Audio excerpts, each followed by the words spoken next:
Press conference में स्वागत है। और आप सब लोग जान रहे हैं कि चुनाव प्रचार जो है कल समाप्त हो गया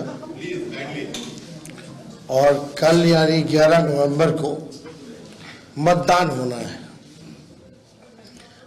हमको लगता है कि हमने लगभग 165 रैलियां जो है 171 जो है जन सभाएं चुनाव के दौर में हम लोगों ने किया है, जो हमको लगता है कि सबसे अधिक है। यानी कोई ऐसा जिला नहीं बचा या ब्लॉक नहीं बचा जहां हम नहीं गए।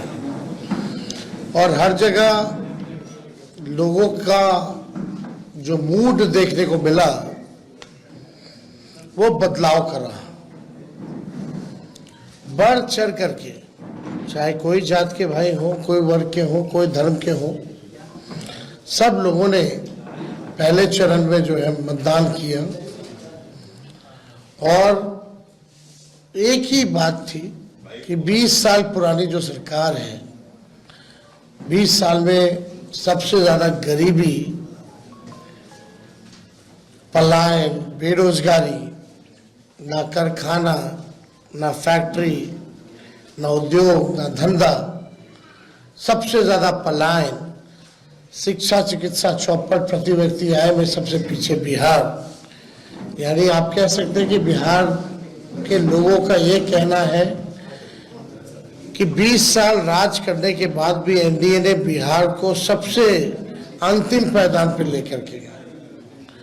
बल्कि 20 साल में डबल इंजन चाहती तो बिहार को नंबर 1 स्टेट बना सकती थी। 11 साल केंद्र में, 20 साल राज्य में। लोग जो है बड़ी संख्या में लोगों ने पलायन किया है बिहार से, 4-5 करोड़, पढ़ाई के लिए, कमाई के लिए, दवाई के लिए लोगों को जो है बाहर जाना पड़ता है। अब बिहार के लोगों को है कि आगे बढ़ना है। अब बिहार के लोगों को सुख सुविधा बिहार में चाहिए। कोई परिवार बिछड़े ना, केवल होली और छठ में ना मिले, बल्कि जिंदगी भर जो है साथ रहे। और बिहार में पढ़ाई, दवाई, कमाई की व्यवस्था हो, उद्योग धंधे, फैक्ट्री लगे, फूड प्रोसेसिंग यूनिट लगे। लोग अब ये चाहते हैं। इसलिए मेरा कहना है कि 171 जो हम लोगों ने रैलियां की पूरे बिहार में, एक सुर से एक आवाज आ रही थी कि इस बार बदलाव चाहते हैं, परिवर्तन चाहते हैं। और पहले चरण में भी लोगों ने इस आधार पर वोट किया। अब आपको हम बताना चाहेंगे कि बिहार के लोग जो है इस बार इतिहास रचने जा रहे हैं और इस बार नौकरी वाली सरकार लाने जा रहे हैं, कलम राज को लाने जा रहे हैं। अब बिहार केवल सुर्खियों में नहीं रहेगा, बल्कि अब बिहार सफलताओं में गिना जाएगा। बिहार जो है सबसे विकसित राज्य जो है वो बनेगा। 20 सालों में केवल सुर्खियों में रहता है, सफलताओं में कहीं आप देख लीजिए, इवन सदन में भी भाजपाओं के नेताओं से, एनडीए के नेताओं से, मुख्यमंत्री जी से, दो बेकार के जो उप मुख्यमंत्री हैं उनसे हमने पूछा कि एक काम बता दो जिसमें बिहार पूरे देश में नंबर 1 हो। किसी के पास जवाब नहीं। सदन की बात बता रहे, कई बार हमने पूछा, किसी के पास कोई जवाब नहीं था। लेकिन अब जो है 14 तारीख के बाद बिहार जो है सफलताओं में गिना जाएगा। सबसे विकसित राज्यों में बिहार जो है गिना जाएगा, जहां फूड प्रोसेसिंग यूनिट्स लगेंगे, जहां एग्रो बेस्ड इंडस्ट्री लगेगी, जहां पढ़ाई, दवाई, कमाई, सिंचाई की अच्छी व्यवस्था होगी, जहां आईटी हब होगा, एजुकेशनल सिटीज होंगे, सुपर स्पेशलिटीज हॉस्पिटल बनेंगे और किसी बिहारी भाई को दूसरे राज्य ना जाना पड़े, ऐसा बिहार जो है हम लोग बनाएंगे। अब चुनाव आयोग से कई हमारी सवाल हैं जो हम पूछना चाहते हैं। हालांकि आप लोगों ने तो सराय रंजन या समस्तीपुर का देखा ही होगा कि पर्चियां जो है किस हिसाब से वीवीपैट का फेंका हुआ था। इसमें कई लोग सस्पेंड भी हुए हैं बाद में, जब हम लोगों ने आवाज उठाई तब लोग डरे हुए हैं, सत्ता में बैठे लोग घबराए हुए हैं। कल हमने एक वीडियो भी जारी किया था, आप लोगों ने देखा होगा कि भाई केंद्र मंत्री, गृह मंत्री को कोई काम नहीं है। पटना में लगातार कई दिनों से डेरा बनाए हुए हैं। कई बड़े बड़े अधिकारियों को बुलाया गया है, निर्देश दिए गए हैं, अपने रेंज का देखना है उनको, कहां डिस्टर्ब करना है, किन किन व्यक्तियों को चुनाव से पहले उठाना है।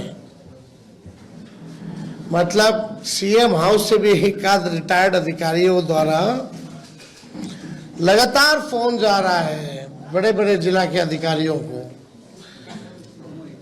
रेंज वाले जितने अधिकारी हैं, बुलाया जा रहा है, निर्देश दिया जा रहा है। तो ये बौखलाहट बताती है कि ये लोग जाने वाले हैं। हम लोगों की पैनी नजर है, जनता एक पांव पे खड़ी है। हम तो चाहेंगे कि जितने अधिकारी, सूचना हमको उन्हीं अधिकारियों से मिली है जिनको ये निर्देश दिए गए। तो हम तो कहना चाहते भाई, जनता एक पांव पे खड़ी है। संविधान का जिन लोगों ने शपथ लिया है, न्यायपूर्ण काम करें, दबाव में ना करें, वरना इस बार जनता जो है मुंह तोड़ जवाब देगी। सब लोगों की नजर है अधिकारियों पर, प्रशासन पर। जनता सजग है, सब लोगों पर जो है नजर डाली हुई है। बात अब देखिए इलेक्शन कमीशन, पहला चरण का मतदान कब हुआ? 6 नवंबर को। आज हम बैठ के पीसी कर रहे हैं 10 नवंबर को। 4 दिन बाद भी आंकड़े जो है सार्वजनिक नहीं किए गए हैं कि पुरुष ने कितने मतदान किए और महिलाओं ने कितने मतदान किए। कोई भी ऑफिशियल आंकड़ा नहीं आता। पहले भी मैनुअली, पहले के जमाने में तो उसी दिन उसी समय बता देता था मैनुअली। आजकल तो टेक्नोलॉजी का जमाना है, फिर भी ये आंकड़ा क्यों छुपाया जा रहा है, सबसे बड़ा मेरा प्रश्न है। 4 दिन हो गया, यानी आप समझिए, मान लीजिए 11 को अगर वोटिंग है और 14 को रिजल्ट है, तो आपको 14 तक पता ही नहीं चलेगा कि कितने पुरुष और महिलाओं ने वोटिंग की। This is a joke. कितना टेक्नोलॉजी का जमाना है, एआई का जमाना है। ये बताओ, अमित शाह और मोदी जी के राज में इलेक्शन कमीशन ठप हो गया है। अरे भाई, इतना तो पहले के जमाने में उसी दिन उसी वक्त मैनुअली लोग निकाल करके दे देता था कि इतना प्रतिशत जो है पुरुषों ने मतदान किया, इतने प्रतिशत जो है महिलाओं ने मतदान किया, और ये उम्र के लोगों ने इतना इतना मतदान किया। आप मीडिया के लोग यहाँ हैं, विद्वान लोग हो, जरा बताइए, आप लोगों को जानकारी में है क्या? ये कहीं भी ऑफिशियली ये बात आई है? Where is election commission? मतलब भाजपा जितना पाप करेगा, सब पे पर्दा इलेक्शन कमीशन डालेगा। भाजपा पाप करता रहे, इलेक्शन कमीशन उसका पाप धोता रहे। इलेक्शन कमीशन टूल बन गया है, लग रहा है मर गया है। ये तो सिंपल सी बात है भाई, विदेशों में कितना देश का नाम बदनाम करेंगे। विदेशी पत्रकार भी अगर पूछेंगे भाई कितना रेशियो है, 4 दिन हो गया चुनाव को अब तक नहीं आया, तो देश का तो मजाक उड़वा रहे हैं लोग। तो हम तो जानना चाहेंगे कि भाई जल्द से जल्द दे दो। ऐसा जो आप लोगों का रफ्तार है, लग नहीं रहा कि दूसरा फेज वाले का पता भी चल पाएगा कि कितना रेशियो में किसने किसने कितना मतदान किया। आपको हम बता दें कि सीसीटीवी लगातार जो है कई जगह जो है जो स्ट्रांग रूम का वो जो है बंद आ रहा है, उसमें हमारे पार्टी के लोग सजग हैं और कहीं भी कुछ आता है तो हम लोग कंप्लेन भी करते हैं। लेकिन ये बार बार लगभग हर जगह जो है स्ट्रांग रूम का जो सीसीटीवी है वो बंद हो जा रहा है। आखिर क्या कारण है? इसमें चुनाव आयोग को जो है सफाई देने की जरूरत है। और आपको हम इंटरेस्टिंग डेटा बताना चाहते हैं जो इलेक्शन कमीशन ने अमित शाह जी के निर्देशों पे शायद किया होगा। एक तो आंकड़ा हम आप लोगों के सामने रखना चाहते हैं। ये आंकड़ा भाजपा या एनडीए शासित इन राज्यों से आए हैं जवान। उत्तर प्रदेश से 40 कंपनियां, गुजरात से 27 कंपनियां, मध्य प्रदेश से 23 कंपनियां, असम से 15 कंपनियां, महाराष्ट्र से 25 कंपनियां, छत्तीसगढ़ से 15 कंपनियां, राजस्थान से 10 कंपनियां, मिजोरम और हरियाणा से 8-8 कंपनियां, नागालैंड से 15 कंपनियां, मेघालय से 7 कंपनियां, गोवा से 6 कंपनियां, त्रिपुरा से 5 कंपनियां और उत्तराखंड से 4 कंपनियां, यानी कुल 208 कंपनियां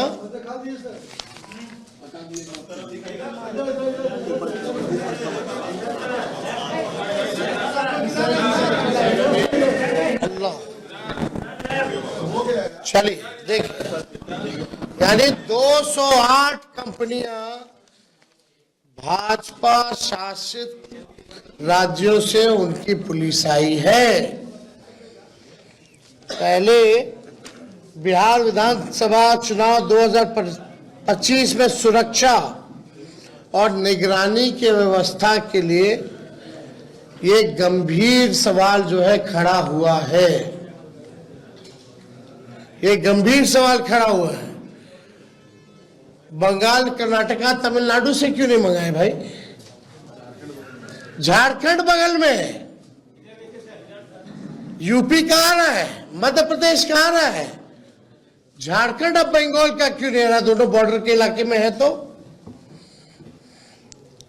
मेघालय त्रिपुरा से आ रहा है, नागालैंड से आ रहा है, लेकिन झारखंड, बंगाल और आपका तमिलनाडु, कर्नाटका जैसे राज्यों से क्यों नहीं आ रहा? केरला से क्यों नहीं आ रहा? वेस्ट बंगाल वही हुआ, क्यों नहीं आ रहा? ये तो भाई बड़ा सवाल जो है खड़ा हो गया। पुलिस ऑब्जर्वर में तो मतलब आप कहें तो जो असंतुलन है, ये जो भी 243 विधानसभा में 68% पुलिस ऑब्जर्वर बीजेपी शासित राज्यों से। आप समझ जाइए, 68% पुलिस ऑब्जर्वर जो है वो बीजेपी शासित राज्यों से हैं। पहले ये जितने भी लोग होते थे वो CAPF यानी सेंट्रल केंद्रीय अर्धसैनिक बल के जो लोग होते थे उनको लगाया जाता था ताकि निष्पक्ष जो है ऑब्जर्विंग जो है वो हो। लेकिन इस बार 68% यानी हमने आपको आंकड़ा दिया 208 कंपनियां भाजपा शासित राज्यों में से। अब ये तो देख लीजिए, अमित शाह जी आए इसीलिए ना, डेरा काहे जमाए हुए हैं गृह मंत्री, देश में थोड़ी और कोई काम है। जहां चुनाव है वहां बेईमानी वाला काम है, पूरा धन बल छल कपट सब लगा रहे, कोई चीज का कमी नहीं छोड़ रहे। लेकिन फिर भी ये अमित शाह बिहार को उपनिवेश बनाना चाहते हैं, बाहरी लोग कब्जा करना चाहते हैं, बिहारी होने नहीं देगा। इस बार करारा जवाब मिलेगा, जनता से मिल रहा है। ये लोग बौखलाहट में इस तरह का काम कर रहे हैं क्योंकि इनको पता है कि लोग जो है जाने वाले हैं। अब सवाल देखिए, मोदी शाह जी ने बिहार को जितना बदनाम किया, जो बात बिहार के बारे में बोल रहे हैं, क्या वो गुजरात के बारे में ऐसा बोल सकते हैं? गुजरात में क्या क्या बातें करेंगे, वो फैक्ट्री की बात करेंगे, उद्योग की बात करेंगे, और यहाँ अगर उनकी पूरी भाषा पूरा वाक्य देखिएगा या शब्दों का चयन देखिएगा तो नेगेटिव, नकारात्मक। मतलब हम लोग भी चाह रहे थे कि भाई प्रधानमंत्री जी आ रहे हैं, इतना सभा किए हैं ऑफिशियली अनऑफिशियली, कम से कम एक रोड मैप एक विजन तो बता दो प्रधानमंत्री जी कि आप अगला 5 साल बिहार को कैसे आगे बढ़ाइएगा। 11 साल तो बढ़ा नहीं पाए प्रधानमंत्री रहते हुए, 20 साल में बिहार आगे बढ़ा नहीं। अब जो है जुमलेबाजी और तरह के गाने फाने जो है गा रहे, कोई मतलब नहीं है। प्रधानमंत्री आजकल लगता है कि भाई पता नहीं कौन सा वेब सीरीज देख रहे हैं भाई। इतना फुर्सत का समय प्रधानमंत्री के पास, कौन सा वेब सीरीज प्रधानमंत्री देख रहे हैं समझ में नहीं आ रहा। तेजस्वी यहां कलम बांटता, नौकरी बांटा, आपको नजर नहीं आया प्रधानमंत्री जी? हाँ, प्रधानमंत्री जी ने जितना इनको सम्राट चौधरी, दिलीप जायसवाल, मंगल पांडे का भ्रष्टाचार और फर्जीवाड़ा नहीं दिखा, क्या सवाल प्रधानमंत्री जी इन लोगों से किया? नहीं करेंगे ना। सम्राट चौधरी ने क्या क्या किया है भाई, दिलीप जायसवाल जी का क्या क्या है, मंगल पांडे का क्या क्या है, अशोक चौधरी वगैरह लोग छोड़िए, कितना ऐसा लिस्ट हम लोग गिनाएंगे। कोई सवाल तो नहीं करता इन लोगों से प्रधानमंत्री जी। और आपको तो बिहार के दुर्दांत अपराधियों के साथ मंच साझा किया। क्या प्रधानमंत्री की नजर उल्लास पांडे, मनोरमा देवी, आनंद मोहन, सुनील पांडे, राजवल्लभ, अनंत सिंह साधु महात्मा लगते हैं? ये प्रधानमंत्री को बताना चाहिए, क्या वो साधु महात्मा है? ये लोग मंच साझा कर रहे थे। और तो और छोड़िए, सृजन घोटाले वाले मुख्य आरोपी विपिन शर्मा का विशेष पास बनवा करके उन्होंने एयरपोर्ट पर बुला करके पीठ ठोका है। आप समझ जाओ, वाह रे वाह प्रधानमंत्री जी, कथनी और करनी में कितना अंतर है। थोड़ा सा भी तो लज्जा आना चाहिए। ये बोल क्या रहे हैं, कर क्या रहे हैं। थोड़ा सा अपना पुराना भाषण ही बिहार का पढ़ लीजिए। आपको तो बिहार आने में शर्म आना चाहिए था, फिर भी आपने जो है कोई मर्यादा नहीं रखी। सृजन घोटाले वाले विपिन शर्मा को बुला के पीठ ठोक रहे हो भाई, जो मुख्य आरोपी है, विशेष पास बनवा करके। आनंद सिंह, हुलास पांडे, राजबल, मनोरमा देवी, आनंद मोहन, सुनील पांडे बड़े अच्छे लोग हैं। ये लोग तो कुछ चलाते नहीं है, मिलता नहीं है ना। ये लोग तो भोलेनाथ पे दूध चढ़ाते हैं, है ना।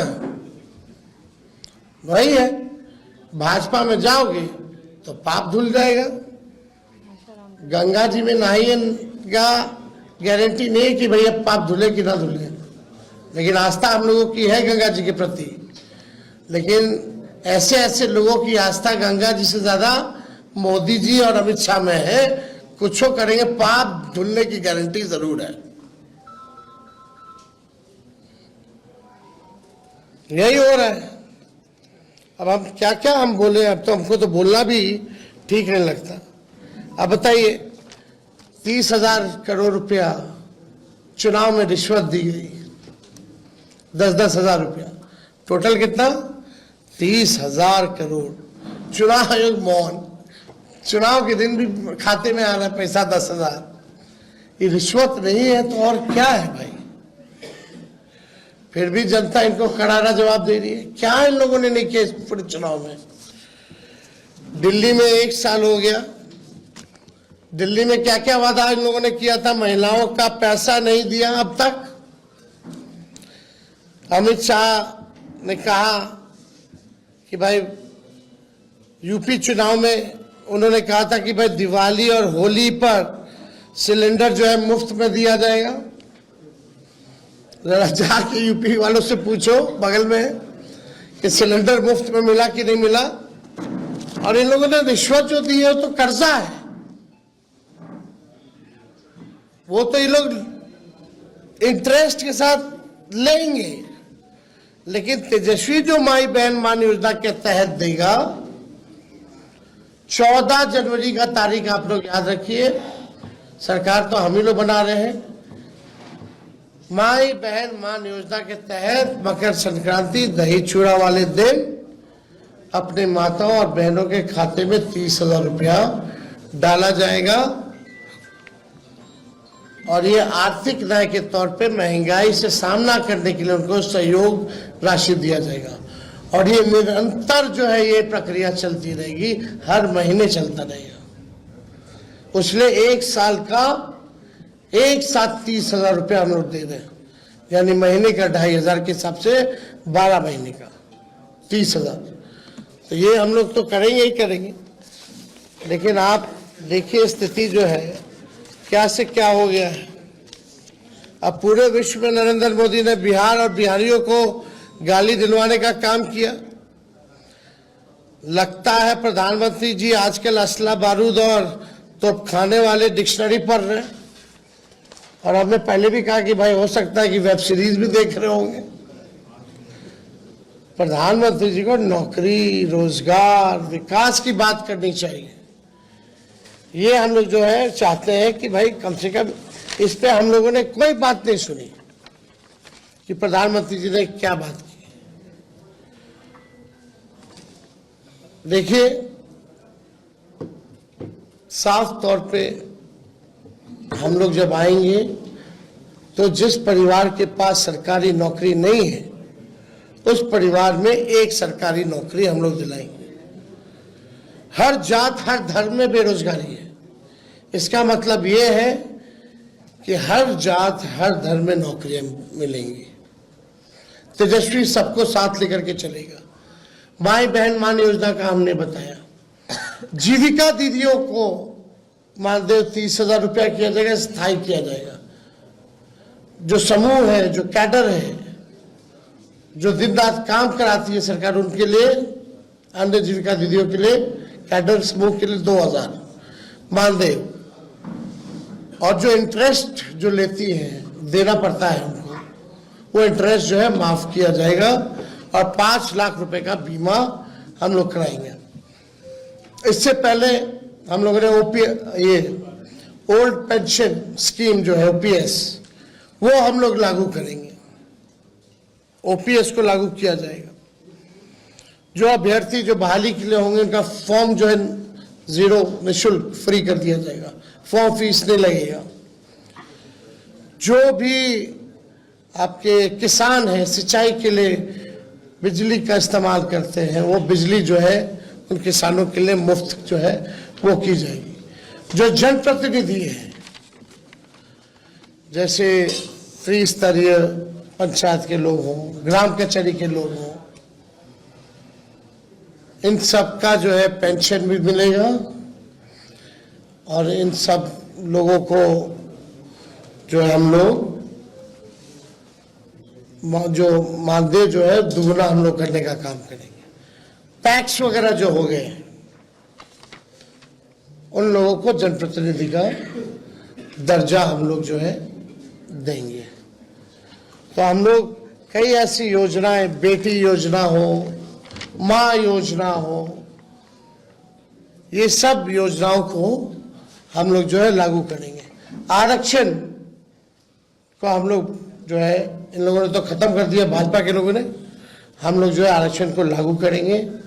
बढ़ाने की जरूरत हो तो बढ़ाया भी जाएगा और शेड्यूल 9 के लिए फिर से भारत सरकार को हम लोग सिफारिश करेंगे। तो और भी बहुत सारी चीजें हैं। अब आप लोगों को बता दें कि भाई लॉ एंड ऑर्डर के मामले में तेजस्वी कोई कॉम्प्रोमाइज जो है नहीं करेगा, चाहे कोई अपना हो या पढ़ाया हो। अगर तेजस्वी की परछाई भी गलत करेगी तो उसको भी कड़ी से कड़ी सजा मिलेगी। इस मामले में, लॉ एंड ऑर्डर के मामले में कोई कॉम्प्रोमाइज नहीं। आप सब लोग मेरे स्वभाव को जानते हैं, ऐसा कॉम्प्रोमाइज हम लोग जो है एकदम नहीं करेंगे। क्राइम हो, करप्शन हो, कम्युनलिज्म हो, इन तीनों से तेजस्वी जो है कॉम्प्रोमाइज नहीं करेगा। और आप सब लोगों को बता दें, 14 को रिजल्ट आएगा और 18 नवंबर को हम लोग जो है शपथ लेंगे। 26 नवंबर और 26 जनवरी यानी रिपब्लिक डे के दिन के बीच में खरवास भी आता है। इस खरवास में जितने अपराधी हैं उन सबको तेजस्वी सलाखों के पीछे चुन चुन करके भेजने का काम करेगा। 1-2 महीने के अंदर इस खरवास में 26 नवंबर से 26 जनवरी के बीच कोई अपराधी बिहार में नहीं बचने वाला है। 2 महीने के भीतर खरवास में जेल के अंदर जाने वाले हैं। तो आप सब लोग इस प्रेस में आप लोग आए, आप सब लोगों का स्वागत है।